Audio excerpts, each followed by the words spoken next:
ये 7 चीजें जिनका सेवन भूल कर भी एक साथ नहीं करना चाहिए। नमस्कार दोस्तों, आपका स्वागत है रोगानुसार सर में एक और इम्पॉर्टेंट वीडियो के साथ। अच्छी सेहत के लिए सबसे ज़्यादा जरूरी है संतुलित और सही मात्रा में आहार लेना। लेकिन कई बार हम जाने अनजाने में कई ऐसी चीज़ों को एक साथ खा लेते हैं या सेवन कर लेते हैं जो हमारे स्वास्थ्य के लिए काफ़ी हानिकारक हो जाते हैं। आयुर्वेद में सही कॉम्बिनेशन वाले खाने पर जोर दिया जाता है। आयुर्वेद के मुताबिक अलग अलग नेचर की चीज़ों को एक साथ नहीं खाना चाहिए, यानी कि जिनका तापमान बहुत ठंडा या गर्म, स्वाद मीठा या नमकीन, गुड़ हल्का या भारी और तासीर ठंडी या गर्म अलग अलग हो, उन्हें एक साथ नहीं लेना चाहिए। दोस्तों, ऐसे ही कुछ फूड के बारे में बताने वाले हैं जिन्हें एक साथ नहीं खाना चाहिए। अच्छी सेहत का राज न सिर्फ अच्छी डाइट बल्कि उसे सही ढंग से खाने पर भी निर्भर करता है। अगर आप बेसमय और बेवजह चीजें खा रहे हैं तो आपकी सेहत को कई नुकसान हो सकते हैं। तो आइए जानते हैं दोस्तों वह कौन सी चीजें हैं जिन्हें एक साथ नहीं खाना चाहिए। दोस्तों, वीडियो को लाइक करना ना भूलें और इससे हमारा कोई बेनिफिट्स नहीं होता है, बस हमारा मोटिवेशन अप हो जाता है। और अगर आप हमारी वीडियो को लाइक करते हैं, पसंद करते हैं, साथ में चैनल को सब्सक्राइब कर दें और बेल आइकन को दबाने के साथ ही ऑल नोटिफिकेशन का ऑप्शन दिखेगा, उसे दबाना बिल्कुल भी ना भूलें, क्योंकि जब भी मैं नई वीडियो अपलोड करूं तो उसकी नोटिफिकेशन आपको आपके मोबाइल पर मिल जाए। इसके लिए ऑल नोटिफिकेशन जरूर सेलेक्ट करें। चाय और काफी भी कई स्थितियों में हमारे शरीर के लिए बहुत हानिकारक हो सकती है, खासकर तब जब इसका सेवन खाली पेट किया जाए। हमारे पेट के खाली रहने का सबसे लंबा समय रात का समय होता है। रात के समय खाली रहने की वजह से हमारे पेट में एसिड की मात्रा बहुत अधिक बढ़ जाती है, इसलिए सुबह उठते ही उस एसिड को शांत करने के लिए 2 से 3 गिलास पानी पीने की सलाह दी जाती है। लेकिन जो लोग खाली पेट बिना कुछ खाए चाय या कॉफी पीते हैं, उनके शरीर में यह एसिड दुगनी रफ्तार से बढ़ने लगता है। ऐसे में हाइपर एसिडिटी, कब्ज, गैस और त्वचा का काला पड़ जाना और बाल झड़ने जैसी समस्याएं समय के साथ साथ शुरू हो जाती हैं। चाय में कैफीन की मात्रा अधिक होती है, जिसके कारण धीरे धीरे इसकी आदत पड़ जाती है। फिर चाहे दिन का समय हो या शाम का, खाली पेट चाय पीना सीधा अपने पेट को जलाने जैसा है। चाय पीने से हमारे स्वास्थ्य को किसी भी तरह का लाभ नहीं मिलता, और जब इसमें चीनी भी मिल जाती है तो इसके हमारे शरीर पर होने वाले बुरे प्रभाव 10 गुना और बढ़ जाते हैं। जिससे कि चाय या कॉफी का रोजाना पिया गया 1 कप ही हड्डी से लेकर त्वचा तक की 50 नई बीमारियां पैदा कर सकता है। इसलिए चाय या कॉफी खाली पेट कभी पीना नहीं चाहिए और कोशिश करें कि इन्हें पूरी तरह से बंद कर दें। कोल्ड ड्रिंक या सोडा। इसके अलावा सोडा और कोल्ड ड्रिंक भी हमारे शरीर के लिए बहुत खतरनाक होते हैं, क्योंकि इनके अंदर जरूरत से ज्यादा शुगर और हानिकारक केमिकल पाए जाते हैं। पोषक तत्व के नजरिए से अगर देखा जाए तो इनके अंदर एक भी ऐसी चीज नहीं होती है जो कि हमारे शरीर को किसी भी तरह का फायदा पहुंचाए।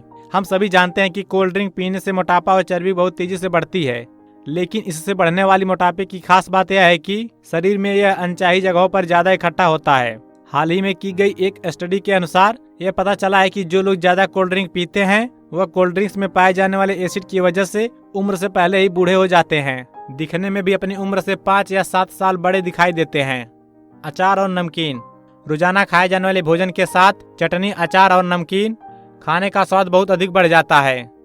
लेकिन इसमें अचार एक ऐसी चीज होती है जिसका सेवन संतुलित मात्रा में ही करना बहुत जरूरी होता है, क्योंकि अचार वैसे तो हमारी सेहत के लिए फायदेमंद होता है, लेकिन अधिक मात्रा में इसका सेवन करने पर यह हमारे शरीर के लिए घातक भी सिद्ध हो सकता है। ज्यादातर अचार बनाने में बहुत ज्यादा मसाले, तेल और सिरके का इस्तेमाल होता है। मसाले और नमक और तेल की वजह से इसमें सोडियम की मात्रा बहुत अधिक होती है, जो कि हमारे ब्लड प्रेशर और कोलेस्ट्रॉल को बहुत तेजी से बढ़ाती है। और क्योंकि यह स्वाद में बहुत अधिक खट्टा होता है, इसलिए ज्यादा अचार खाने वाले लोगों को अक्सर बंद नाक और गले का दर्द और त्वचा पर कई तरह की एलर्जी के साथ साथ हाइपर एसिडिटी और शरीर में सूजन आने की समस्या भी हो जाती है। इसलिए अचार कभी कभी और कम से कम ही सेवन करना चाहिए। एक बार में बहुत अधिक अचार का सेवन कभी नहीं करना चाहिए। तेल का इस्तेमाल। हर तरह का भोजन या पकवान बनाने में तेल सबसे मुख्य चीज होती है। ऐसे में सवाल उठता है कि कौन सा तेल हमारे स्वास्थ्य के लिए अच्छा होता है और कौन सा तेल हमारे स्वास्थ्य के लिए हानिकारक है। हानिकारक तेल की अगर बात की जाए तो सोयाबीन का तेल हमारे स्वास्थ्य के लिए सबसे ज्यादा हानिकारक हो जाता है, क्योंकि ये हमारे शरीर के पाचन तंत्र के बिल्कुल भी अनुकूल नहीं है। इसके अंदर फाइटोएस्ट्रोजन नाम की मात्रा बहुत अधिक होती है। सोयाबीन का तेल या सोयाबीन से बनी हुई हर चीज का ज्यादा सेवन करने से शरीर में फाइटोएस्ट्रोजन की मात्रा तेजी से बढ़ने लगती है, जो कि पुरुषों और महिलाओं दोनों के ही शरीर के हार्मोन्स पर भयंकर रूप से बुरा प्रभाव डालती है। हार्मोन्स में गड़बड़ी आने पर थायराइड से लेकर कई तरह की बीमारियां होने के ज्यादा चांसेस होते हैं। इसलिए खाना बनाने के लिए सोयाबीन ऑयल की जगह सरसों और नारियल या फिर एक्स्ट्रा वर्जिन ओलिव ऑयल का इस्तेमाल करें। अंडे का प्रयोग। जब भी सेहत बनाने या सेहतमंद रहने की बात आती है तो सबसे पहले रोजाना अंडे खाने की सलाह दी जाती है। एक ऐसा व्यक्ति रोजाना कसरत या वर्कआउट करता हो या किसी रोजाना जिंदगी से बहुत ज्यादा शारीरिक मेहनत करने वाला कार्य से जुड़ा हो, केवल ऐसे लोगों को ही अंडे खाने से नुकसान नहीं होता। हालांकि अंडे खाने के बहुत अधिक फायदे होते हैं, लेकिन पूरा अंडा खाने से शरीर के अंदर कोलेस्ट्रॉल भी बहुत तेजी से बढ़ने लगता है। जो लोग रोजाना अंडा खाते हैं उनके शरीर में अंडा न खाने वाले लोगों के मुकाबले कोलेस्ट्रॉल की मात्रा अधिक होती है। हाई कोलेस्ट्रॉल हमारे दिल के लिए सबसे ज्यादा खतरनाक होता है। इसके अलावा कई लोग अंडों को कच्चा भी खा जाते हैं। दूध, अंडा, मांस, इस तरह की चीजें जो कि हमें किसी जानवर के जरिए मिलती हों, उन्हें खाने से पहले पकाना बहुत ज्यादा जरूरी होता है, क्योंकि इस तरह की चीजों को कच्चा खाने से साल्मोनेला पॉइजनिंग होने के बहुत अधिक चांसेस होते हैं, जिससे कि उल्टी, दस्त होने के साथ साथ भयंकर रूप से पेट खराब और असहनीय पेट दर्द होने का खतरा रहता है। इसलिए अंडे को कच्चा कभी न खाएं और पकाकर खाने पर भी यह निश्चित जरूर कर लें कि अंडे अच्छे क्वालिटी के ही हों। चावल अगर गर्म दिन के समय खाई जाए तो इसमें हमें कोई नुकसान नहीं होता, लेकिन अक्सर लोगों की आदत होती है कि रात के बचे हुए चावल अगले दिन खाते हैं। रात के बचे हुए चावल जितना हमें लगता है उससे कई ज़्यादा हानिकारक हो सकते हैं, क्योंकि चावल पकने के बाद जब ठंडे हो जाते हैं तब चावल बेसिलस सीरियस नाम का जीवाणु फैलने लगता है। ठंडे चावल जितनी देर तक सामान्य तापमान पर रखे होते हैं उतनी देर तक यह जीवाणु पूरी तरह से चावल पर फैलकर उसे पूरी तरह से दूषित कर देते हैं और चावलों पर टॉक्सिन यानी कि एक विषैला पदार्थ फैल जाता है। फिर चाहे चावल को दोबारा कितनी देर के लिए दोबारा क्यों न गर्म कर दिया जाए, यह विषैला पदार्थ चावल से बाहर नहीं निकलता और इस तरह के चावल को खाने पर फूड पॉइजनिंग होने की अधिक चांसेस हो जाते हैं। फूड पॉइजनिंग में उल्टी, दस्त और पेट दर्द की समस्या के साथ साथ सिर दर्द और शरीर में ताकत की कमी भी महसूस होती है। इसलिए इस समस्या से बचने के लिए कोशिश करें और चावल गरम गरम ही खाएं। अगर आप ठंडे चावल दोबारा इस्तेमाल करना चाहते हैं तो उन्हें पकाने के बाद पूरी तरह से ठंडा होने से पहले ही फ्रिज के अंदर टाइट ढक्कन वाले बर्तन में ही डालकर रखें। लेकिन ऐसा केवल घर पर ही बनाने वाले चावल के साथ ही करें।